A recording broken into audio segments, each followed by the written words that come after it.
Dhami cabinet की अहम बैठक आज सचिवालय में शाम 4 बजे सीएम धामी की अध्यक्षता में होगी बैठक। नई एमएसएमई नीति सहित कई प्रस्तावों पर होगी चर्चा।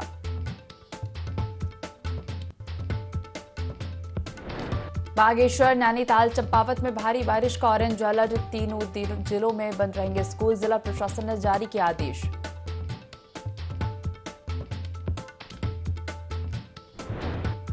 बद्रीनाथ धाम में बड़ा हादसा। अलकनंदा में बहा मास्टर प्लान के तहत निर्माणाधीन पुल। निर्माण में लगे 2 मजदूर भी बहे।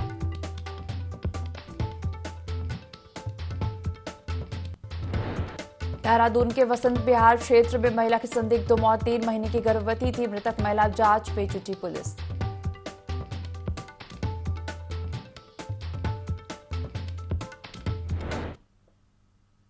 देवभूमि लाइव देख रहे हैं आप और मैं हूं आपके साथ दिव्या। बुलेटिन की शुरुआत करेंगे देहरादून से आ रही खबर के साथ। धामी कैबिनेट की आज महत्वपूर्ण बैठक है। सचिवालय में मुख्यमंत्री पुष्कर सिंह धामी की अध्यक्षता में बैठक होगी। नई एमएसएमई नीति सहित कई प्रस्तावों पर चर्चा होगी। ड्रोन नीति समेत विभिन्न विभागों की नियमावली पर भी चर्चा हो सकती है। तो देहरादून से खबर आपको बता रहे हैं, धामी कैबिनेट की महत्वपूर्ण बैठक है आज। सचिवालय में मुख्यमंत्री पुष्कर सिंह धामी की अध्यक्षता में बैठक होगी। नई एमएसएमई नीति सहित कई प्रस्तावों पर चर्चा होगी। ड्रोन नीति समेत विभिन्न विभागों की नियमावली पर भी चर्चा हो सकती है।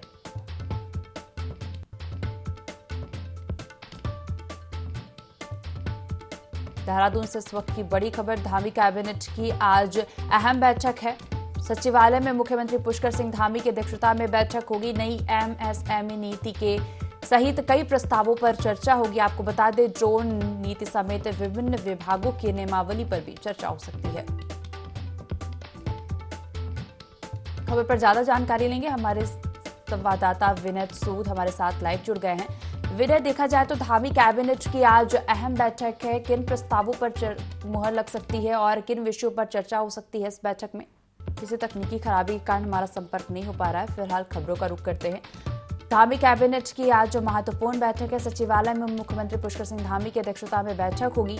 नई एमएसएमई नीति सहित कई प्रस्तावों पर चर्चा होगी। ड्रोन नीति समेत विभिन्न विभागों की नियमावली पर भी चर्चा हो सकती है। इस खबर पर ज्यादा जानकारी लेंगे। हमारे साथ सहयोगी विनय सूद दोबारा जुड़ गए हैं, उनसे जानकारी ले लेते हैं। विनय, देखा जाए तो धामी कैबिनेट की आज महत्वपूर्ण बैठक है। किन विषयों पर चर्चा हो सकती है और किन प्रस्तावों पर मुहर लग सकती है?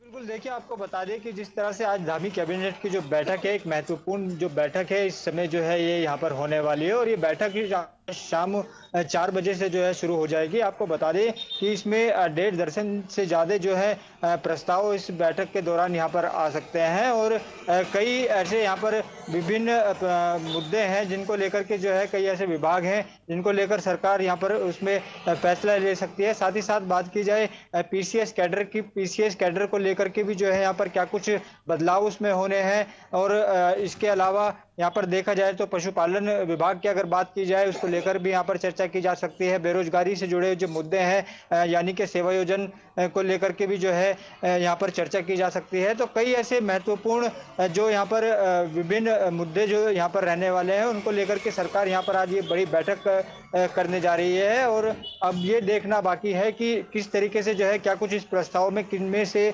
जो है मोहर लगती है। जी विनय, देखा जाए तो कौन कौन इस बैठक में शामिल होगा?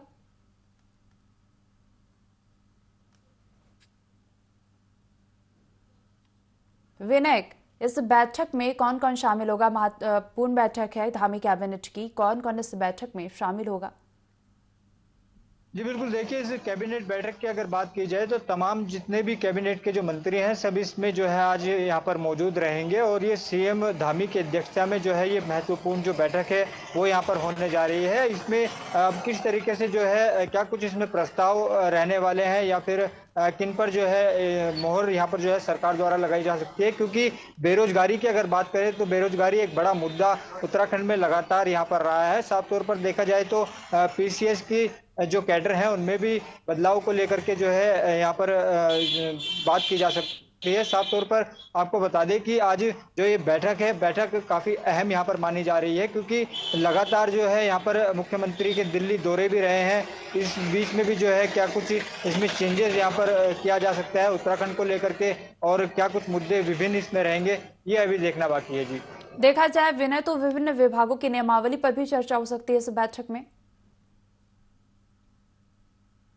जी बिल्कुल, देखिए विभागों की नियमावली की अगर बात की जाए तो जो विभागों की नियमावली जो अभी यहाँ पर चल रही है उसको लेकर के भी जो है इस पे चर्चा की जाएगी। क्या कुछ उसमें नियमावली में बदलाव किए जाने हैं, या फिर किस तरीके से जो है आगे विभागों के जो अधिकारी हैं उनको यहाँ पर जो है दिशा निर्देश दिए जा सकते हैं कि क्या कुछ यहाँ पर कार्य किस तरीके से विभाग में करने हैं। तो तमाम ऐसी चीजें हैं जो इस कैबिनेट बैठक में यहाँ पर रहेंगी, और क्या कुछ इसमें प्रस्ताव आएंगे उस पर अभी देखना बाकी है। जी विनय, देखा जाए तो काफी महत्वपूर्ण बैठक है ये। फिलहाल जुड़ने के लिए और जानकारी साझा करने के लिए आपका धन्यवाद। खबरों में आगे बढ़ेंगे। बद्रीनाथ मास्टर प्लान के तहत ब्रह्मा कपाल के पास निर्माणाधीन पुल पर पीडब्ल्यूडी विभाग की पीआईयू संस्था के मजदूर काम कर रहे थे, तभी अचानक पुल का ढांचा अलकनंदा में गिर गया। हादसे के दौरान पुल पर 2 मजदूर काम कर रहे थे, जिनमें एक मजदूर को तो बचा लिया गया, लेकिन दूसरा मजदूर अलकनंदा के तेज लहरों में बह गया। फिलहाल घायल मजदूर को अस्पताल में भर्ती कराया गया है।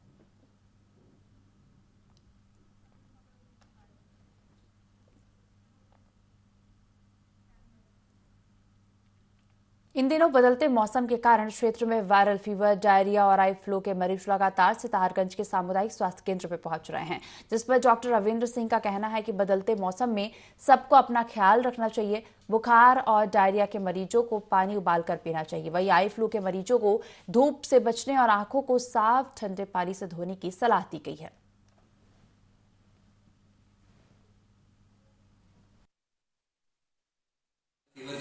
और मौसम चेंज होने की वजह से जो बुखार अगर हो, और साथ में डायरिया और आई फ्लू के पेशेंट इस टाइम काफ़ी आ रहे हैं, और जिसका उपचार हमारे यहाँ किया जा रहा है। इस टाइम लोगों को ये चाहिए, मौसम जो चेंज हो रहा है, पानी ज़्यादा पिया करें ना, उबाल के पानी, साफ पानी पिएं, और अपनी आँखों को अगर आई फ्लू होता है तुरंत दिखाएं, और ठंडे पानी के छींटे मारते रहें, और ये सब आई फ्लू में आपको वो करना है।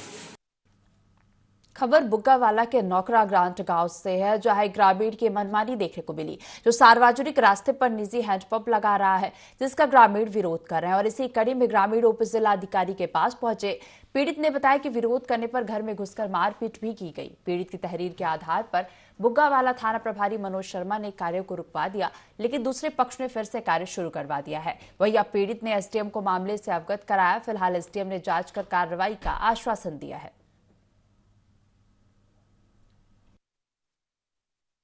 सभी ने, पूरे मोहल्ले वालों ने इतराज करा कि हमारे फिर भी ये सुन नहीं रहे हो, ये नलका लगा रहे।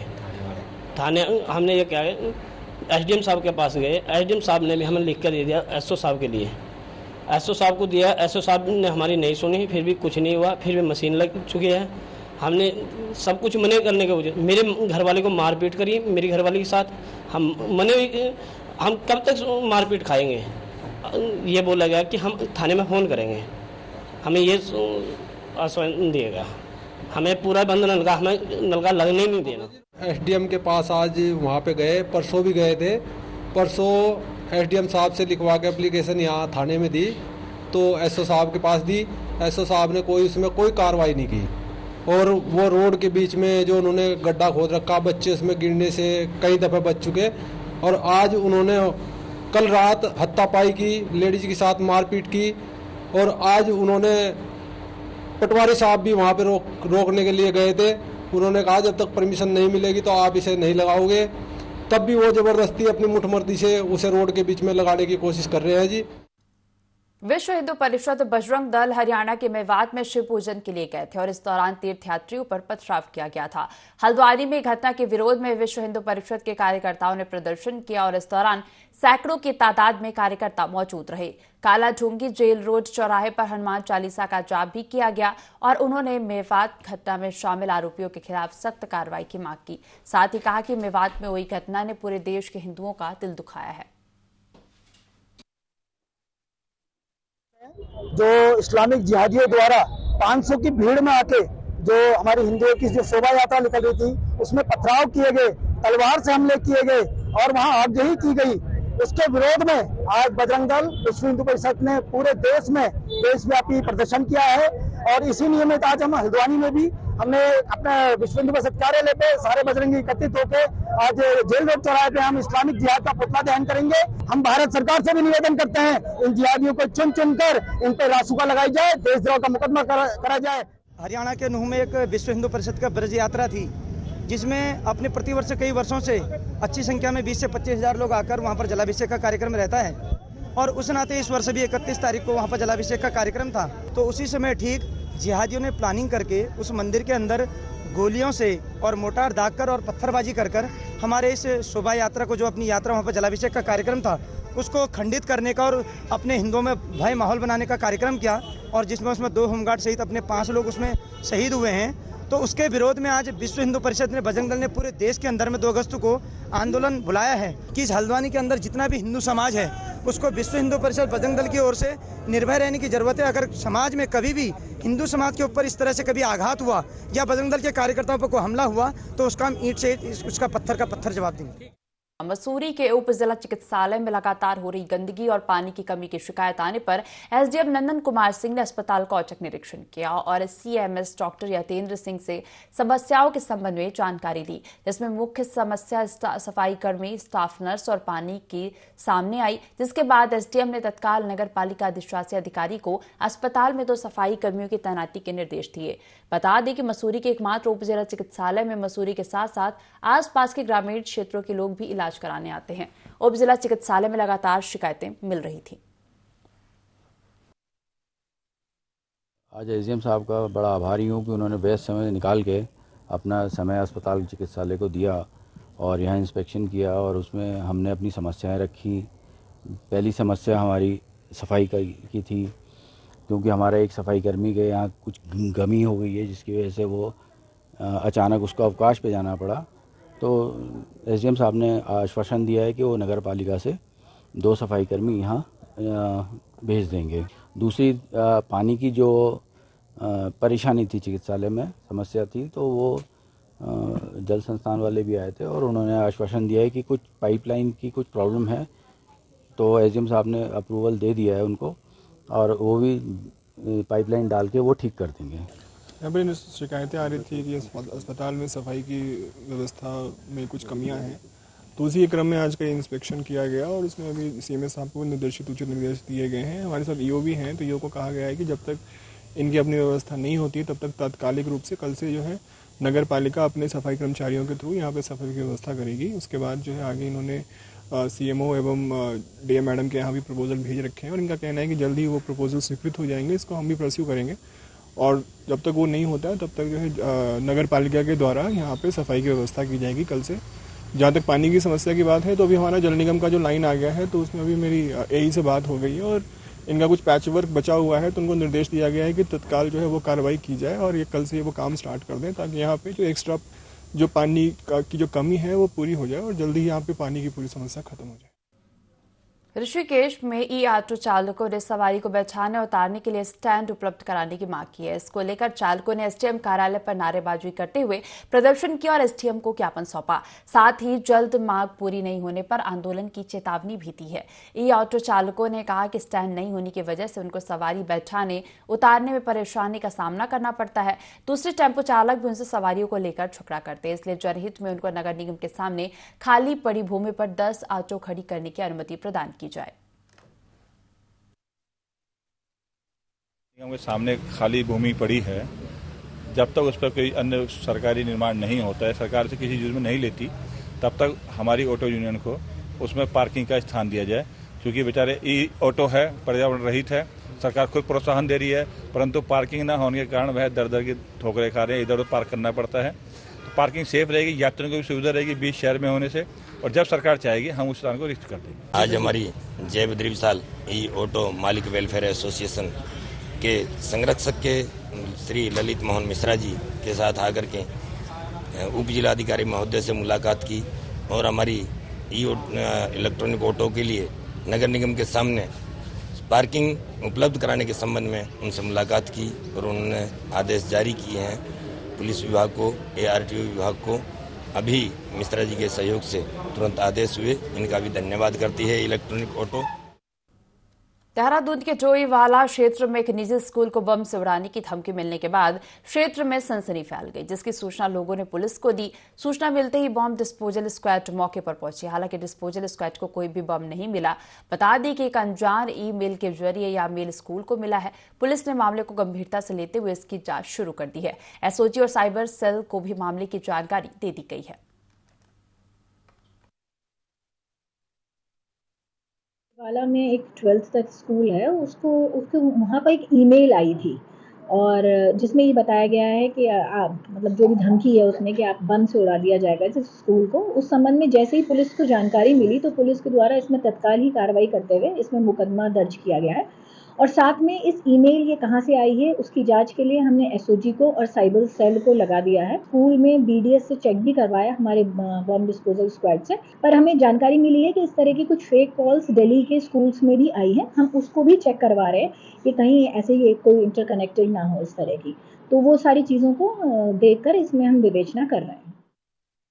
उधम सिंह नगर जिले की पुलभट्टा थाना पुलिस की टीम ने चोरी की वारदात को अंजाम दे रहे 5 बदमाशों का अवैध हथियारों और लाखों के सामान के साथ गिरफ्तार कर लिया। थाना अंतर्गत सितारगंज रोड पर करीब 8 वर्षों से बंद पड़ी फैक्ट्री में सुरक्षाकर्मी की मेली भगत से लाखों रुपए का सरिया चोरी किया जा रहा था। चोरी की सूचना पर जब पुलिस की टीम मौके पर पहुंची तो बदमाशों ने पुलिस पर फायरिंग शुरू कर दी। पुलिस ने भी आत्मरक्षा में जवाबी फायरिंग की और 5 बदमाशों को दबोच लिया। पुलिस ने बदमाशों के कब्जे से हथियार भी बरामद किए हैं और इस कार्रवाई पर एसएसपी ने पुलिस टीम को 2500 रुपए का इनाम देने की घोषणा की है।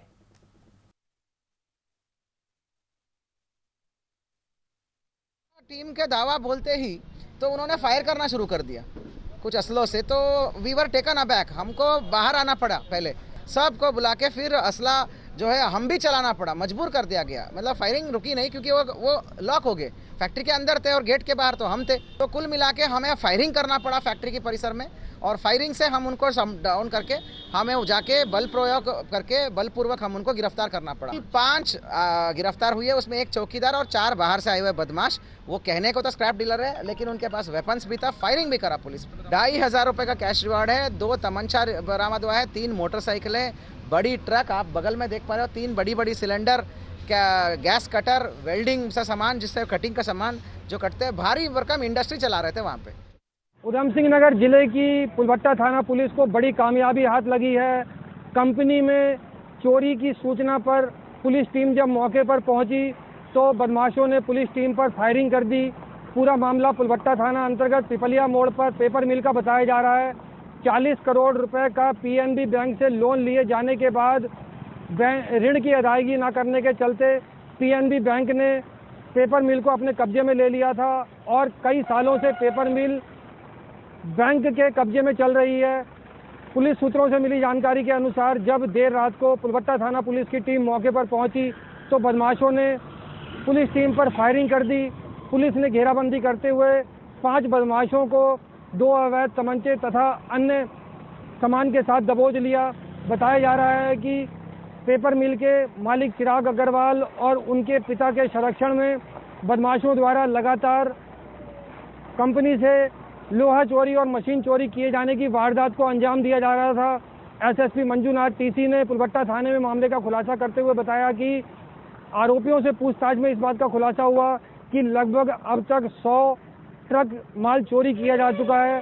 फिलहाल पुलिस ने ट्रक को बरामद कर लिया है जिसमें लाखों रुपए का सरिया, गैस कटर, अवैध तमंचे, कारतूस तथा अन्य सामान को कब्जे में लेकर आरोपियों के खिलाफ संबंधित धाराओं में मुकदमा दर्ज करते हुए कार्रवाई शुरू कर दी है। फिलहाल पुलिस द्वारा पूरे मामले की जांच की जा रही है। अपने सहयोगी यशवंत के साथ IND 24 न्यूज राजू सहगल किच्छा। देहरादून में हिंदू संगठनों ने हरियाणा की घटना के विरोध में कलेक्ट्रेट में प्रदर्शन कर आक्रोश व्यक्त किया और जिलाधिकारी को ज्ञापन सौंपा। हिंदू संगठनों ने मांग की है कि जिन असामाजिक तत्वों ने हरियाणा में हिंसा फैलाई है उनके खिलाफ कार्रवाई होनी चाहिए। अगर जल्द कार्रवाई नहीं हुई तो प्रदर्शन को और उग्र किया जाएगा। इसी को लेकर साप्ताहिक मिलन प्रमुख प्रांत विश्व हिंदू परिषद के विकास वर्मा ने बताया कि हरियाणा में जब लोग शांतिपूर्ण यात्रा निकाल रहे थे तो समुदाय विशेष के लोगों ने उन पर हमला कर दिया। निरंतर पूरे देश देश में हिंदू हत्याएं हो रही हैं और हत्यारा करने वाला एक वर्ग, एक समूह, एक धर्म, मुस्लिम धर्म, जिसके द्वारा लगातार बड़े आधार पर हिंदू को टारगेट कर उनकी धार्मिक यात्राओं पर हमले किए जा रहे हैं।